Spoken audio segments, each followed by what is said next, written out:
జై శ్రీరామ్. హిందూ బంధువులందరికీ నా నమస్కారం అండి. అంబేద్కర్ వర్ధంతి సందర్భంగా ఈరోజు ఈ వీడియో పెడుతున్నాను నేను. ఈరోజు డిసెంబర్ 6. డాక్టర్ భీమ్రావ్ రామ్జీ అంటే భీమ్రావ్ రామ్జీ అంబేద్కర్ వర్ధంతి. భారత రాజ్యాంగ రూపకల్పనలో ఆయన ఒక భాగస్వామిగా, ఆయన చదువు కోసం చేసిన కృషి అనేక మంది యువతకు స్ఫూర్తి. అయితే ఒక వ్యక్తిని గౌరవించడం అంటే ఆయన చేసిన ప్రతి నిర్ణయాన్ని, ప్రతి వ్యాఖ్యను ప్రశ్నించకూడదు అని కాదు అర్థం. చరిత్రను పరిశీలించినప్పుడు అంబేద్కర్ జీవితం అనేక వివాదాస్పద అంశాలు మనకు కనబడతాయి.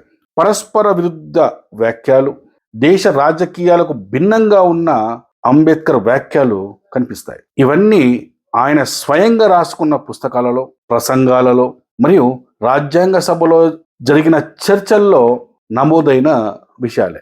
ఈ నేపథ్యంలో ఈరోజు మనం అంబేద్కర్ చేసిన పనులను మాత్రమే కాదు, ఆయన చేసిన పొరపాట్లను కూడా నిజాయితీగా పరిశీలించే బాధ్యత మనందరిది. అంబేద్కర్ జీవితంలో విమర్శలకు గురైన కొన్ని నిర్ణయాలు ఉన్నాయి. అందులో నంబర్ 1, స్వతంత్ర పోరాటాన్ని వ్యతిరేకించడం. భారత స్వతంత్ర సమరంలో ప్రధాన పోరాటాలైన నాన్ కోఆపరేషన్, సివిల్ డిజోబీడియన్ మరియు క్విట్ ఇండియా, ఇవి చాలా ముఖ్యమైన ఉద్యమాలు. ఈ స్వతంత్ర ఉద్యమాల్లో ఏ ఒక్క ఉద్యమంలో కూడా అంబేద్కర్ ఎక్కడ కనబడాడు, ఎప్పుడు కూడా పాల్గొనలేదు. అంతేకాకుండా 1942లో దేశవ్యాప్తంగా ఉధృతంగా జరుగుతున్న క్విట్ ఇండియా ఉద్యమాన్ని దేశాన్ని గందరగోళంలోకి నెట్టే ఉద్యమం అని పబ్లిక్ గా అంబేద్కర్ విమర్శించాడు.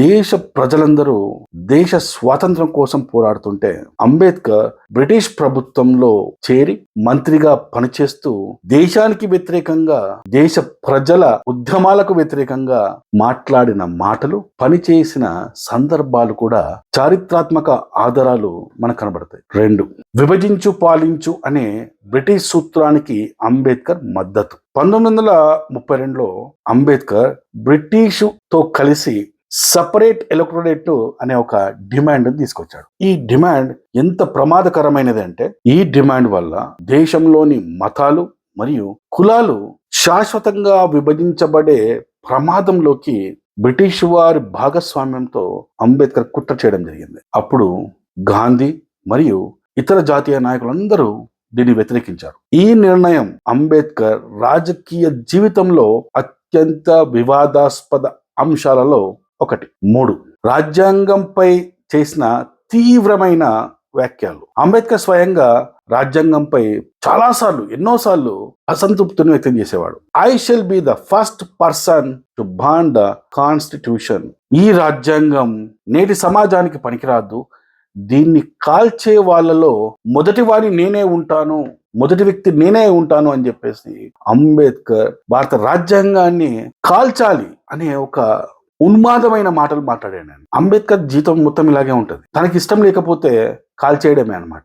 వక్రీకరించబడిన మనుధర్మ శాస్త్రాన్ని నమ్మేసి రాజ్యాంగ రచనలో తను భాగస్వామి అయి కూడా ఇవి 2 కూడా సమాజానికి పనికిరావు అని చెప్పేసి కాల్చేస్తా అంటాడు. ఇదేంటో విచిత్రమైన మనస్తత్వమైనది. 4వది, హిందూ ధర్మంపై చేసిన కఠిన వ్యాఖ్యలు. అంబేద్కర్ హిందూ ధర్మంపై, హిందూ దేవతలపై చాలా తీవ్రమైన విమర్శలు చేశారు. హిందూ ధర్మం స్వేచ్ఛకు ప్రమాదమని, ఐ విల్ నాట్ డై ఏ హిందూ అంటే నేను హిందూగా పుట్టాను కానీ హిందూగా చనిపోను అని హిందూ ధర్మంపై తీవ్రమైన అసంతృప్తితో బౌద్ధ మతంలోకి జంప్ చేశారనమాట. హిందూ దేవతలపై అవమానకరమైన వ్యాఖ్యలు అంటే రాముడు, కృష్ణుడు, బ్రహ్మ, విష్ణు, శివుడు వంటి దేవతలపై వివాదాస్పద వ్యాఖ్యలు చేశాడు. అలాగే హిందువుల పవిత్ర గ్రంథాలైన మహాభారతం, రామాయణంలోని పాత్రలను అవమానకరంగా వ్యాఖ్యానించాడు. 5th పాయింట్, బౌద్ధ మతంలోకి మారుతున్నప్పుడు చేసిన వ్యాఖ్య. 1956లో బౌద్ధ మతంలోకి మారేటప్పుడు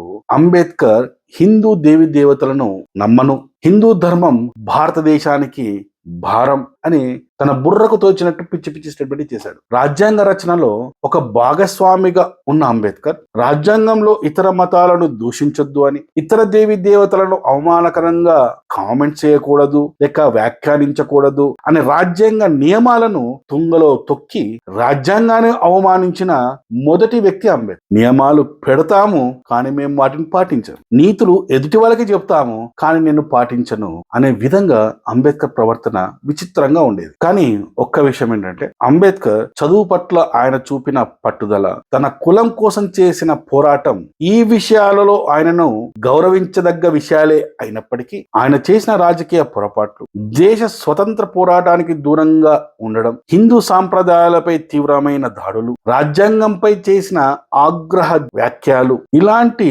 అంబేద్కర్ చేసిన ఇలాంటి స్టేట్మెంట్స్ ని వీటిని కూడా మనము పరిగణలోకి తీసుకోవాలి. నాణానికి బొమ్మ బొరుసు ఎలా ఉంటుందో అంబేద్కర్ జీవితం కూడా రెండు కోణాలను కలిగి ఉన్న విషయం మనం గమనించాలి. అందుకే అంబేద్కర్ వర్ధంతి రోజు ఆయన చేసిన సేవలను గుర్తు చేసుకోవడంతో పాటు తప్పులను కూడా పరిశీలించి వాటిని దేశ ప్రజలకు తెలియజేయడం మనందరి బాధ్యత. Thank you. జై శ్రీరామ్.